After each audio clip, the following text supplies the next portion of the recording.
Hi అందరికీ welcome to happy kitchen. ఈరోజు దొండకాయ ఫ్రై ఎలా ప్రిపేర్ చేసుకోవాలో చూసేద్దాం రండి. ముందుగా స్టవ్ ఆన్ చేసి ఒక ప్యాన్ పెట్టి అందులో ఆయిల్ని యాడ్ చేసుకోండి. ఆయిల్ కొంచెం వేడెక్కాక ఇందులోకి పోపు దినుసులని యాడ్ చేసుకోండి. కట్ చేసిన దొండకాయని ప్యాన్లోకి యాడ్ చేసుకోండి. ఒకసారి కలిపుకొని మీ టేస్ట్కి తగినంత ఉప్పు పసుపుని యాడ్ చేసుకోండి.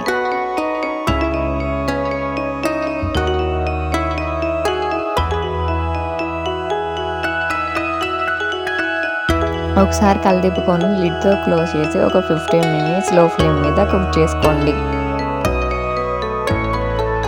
నెక్స్ట్ ఒక ప్యాన్ తీసుకొని 1 స్పూన్ పచ్చెనగపప్పు, జీలకర్ర, ఎండుమిర్చి, ఎండు కొబ్బరి అలాగే కొన్ని నువ్వులు యాడ్ చేసి లో ఫ్లేమ్ మీద ఫ్రై చేసుకోండి. ఫ్రై అయిన తర్వాత మిక్సీ జార్లోకి ట్రాన్స్ఫర్ చేసి మిక్సీ పట్టుకోండి. దొండకాయలు ఫ్రై అయిన తర్వాత ఇందులోకి ముందుగా మిక్సీ పట్టిన పొడిని ఇందులోకి యాడ్ చేసుకోండి. ఈ పొడిని యాడ్ చేసుకున్న తర్వాత మొత్తం అంతా కలిసేలా ఒకసారి మిక్స్ చేసుకోండి.